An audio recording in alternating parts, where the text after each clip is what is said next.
तो आज हम स्टार्ट करते हैं फिर से आगे। जो लास्ट में बचा था थोड़ा सा फर्स्ट चैप्टर का, नाइन्थ वालों का, उसको अब आज ख़त्म करते हैं। फिर आगे पॉलिनॉमियल्स भी थोड़ा सा स्टार्ट कर देंगे, ठीक है। तो स्टार्ट करते हैं। देखिए, हमें सब चीज़ें हमारी ख़त्म हो चुकी थी पहले चैप्टर से। एनसीईआरटी के हिसाब से जो भी चीज़ें हैं सब खत्म हो चुकी थी। आप लोगों को जो भी प्रॉब्लम हो, जो भी कुछ पूछना हो, कमेंट सेक्शन में हमें लिख के भेज दीजिए, उसका सलूशन ज़रूर बताया जाएगा, ठीक है।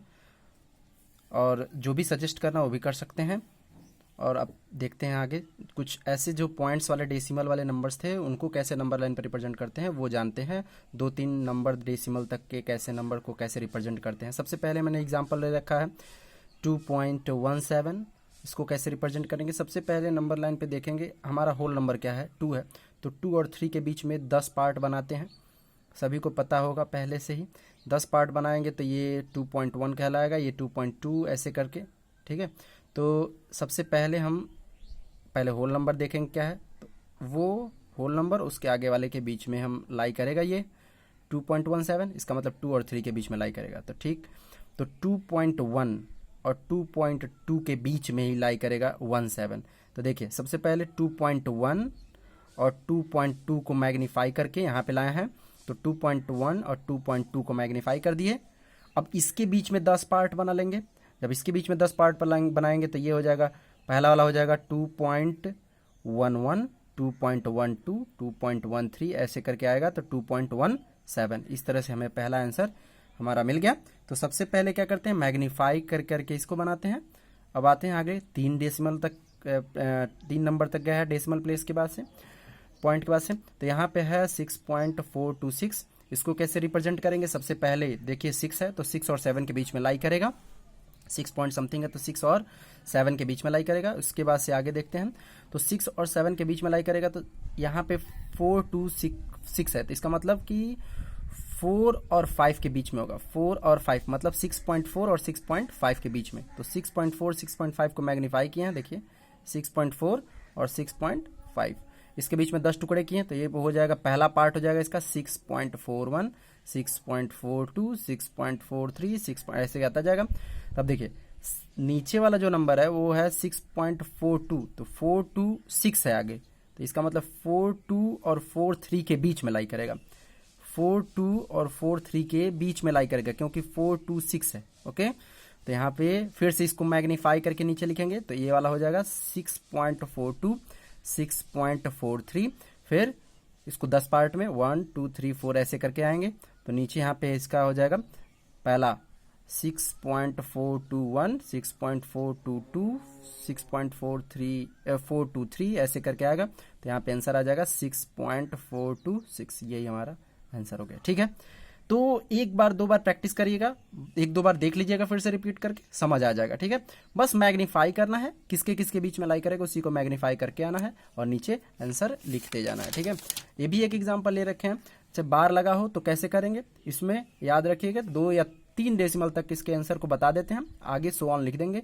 वैसे आता नहीं है, फिर भी अगर आ जाए तो ऐसे कर लेंगे हम, ठीक है। 2 या 3 डेसिमल तक, 3 डेसिमल तक मैक्सिमम पूछा जाता है, या रिपीटिंग वाला बार बार पूछा जाता है, तो उसको 2 बार तक के निकाल के उसके बाद आगे छोड़ देते हैं, ठीक है। अब देखिए इसमें 3 पॉइंट समथिंग, तो 3 4 के बीच में लाई करेगा।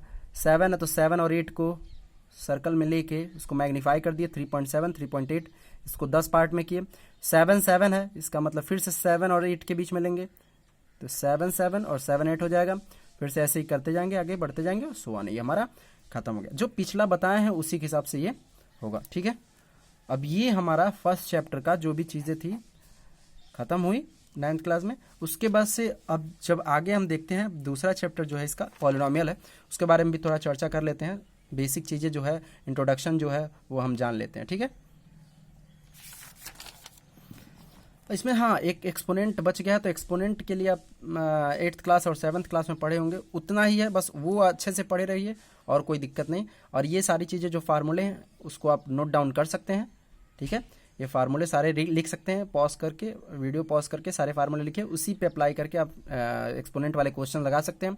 चूँकि आप 7th और 8th में पढ़े हैं तो ज़्यादा एक्सप्लेनेशन की ज़रूरत नहीं है।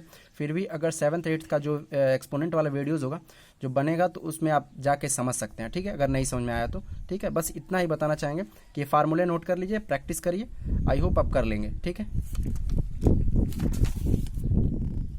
अब आते हैं हम नेक्स्ट चैप्टर पॉलिनोमियल, स्टार्ट करते हैं पॉलिनोमियल के बारे में, ठीक है। चलिए, सबसे पहले पॉलिनोमियल में बस आप लोग जो पढ़ेंगे वो पॉलिनोमियल इन वन वेरिएबल का पॉलिनोमियल पढ़ेंगे। पॉलिनोमियल मतलब कि एक टर्म, दो टर्म, तीन टर्म, मतलब तीन से अधिक टर्म्स के जो कॉम्बिनेशंस होते हैं अलजेब्रिक फंक्शंस में, अलजेब्रिक टर्म्स के जो कॉम्बिनेशंस होते हैं वो जो कहलाएंगे, वो क्या कहलाएंगे, पॉलिनोमियल्स कहलाएंगे। ये एक टर्म का पॉलिनोमियल है, ये भी एक पॉलिनोमियल है, वन टर्म है तो मोनोमियल इसको बोल देते हैं, इसको बायनोमियल बोलते हैं, ट्राइनोमियल बोलते हैं, ऐसे करते आ जाते हैं, सो ऑन, ठीक है। तो ये एक पॉलिनोमियल्स हम लिखे हुए हैं एग्जाम्पल यहाँ पे। यक्स केवल रहेगा वो भी पॉलिनोमियल कहलाएगा, 4 केवल रहेगा तो कांस्टेंट पॉलिनोमियल ही कहलाएगा। अगर वेरिएबल है तो पॉलिनोमियल बोलिए, इसको कांस्टेंट पॉलिनोमियल स्पेशली बोला जाता है, वैसे नाम दिया जाता है इसको। और यहाँ पे 2x + 3 ये भी पॉलिनोमियल है, ये सब पॉलिनोमियल्स हैं, ठीक है। तो पॉलिनोमियल अब जान गए किसे पॉलिनोमियल कहते हैं, ये एग्जांपल्स देके मैंने बता दिया।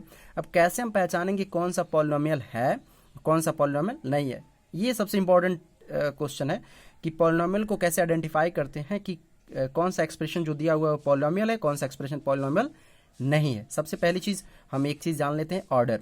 तो maximum power of the variable maximum power of variable जो भी टर्म दिए हैं, याद रखिए जो एक्सप्रेशन दिया हुआ है, ठीक है, जो एक्सप्रेशन दिया हुआ है उसका जो मैक्सिमम जो वेरिएबल है, जो एक्सप्रेशन दिया हुआ है वो सिंगल वेरिएबल होगा, ठीक है, या तो एक्स में होगा या तो वाई में, नहीं तो एम में, किसी में, मतलब सिंगल वेरिएबल होगा। उसका जो मैक्सिमम पावर होता है वही क्या कहलाता है, order of the expression, order of the polynomial, ठीक है। तो देखिए, सबसे पहली चीज कैसे आइडेंटिफाई करेंगे कि पॉलिनोमियल है कि नहीं है, इसके लिए सबसे पहले हम हर एक टर्म, देखिए ये कितने टर्म है, 1 2 3, ये 3 टर्म्स पॉलिनोमियल है।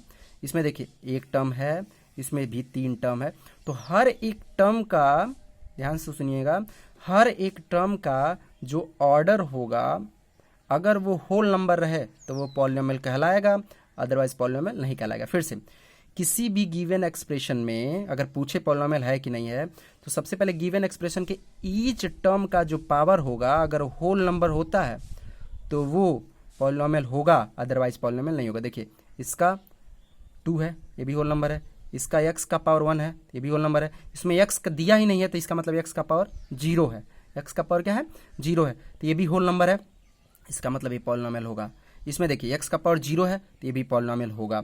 इसमें देखिए x का पावर 3 है, होल नंबर, x का पावर 1, x का पावर 0, तो इसका मतलब ये भी एक पॉलिनोमियल होगा, ठीक है। अब आते हैं जिसका होल नंबर, ईच टर्म का जो भी पावर होगा वो अगर होल नंबर ना हो तो वो पॉलिनोमियल नहीं कहलाता है।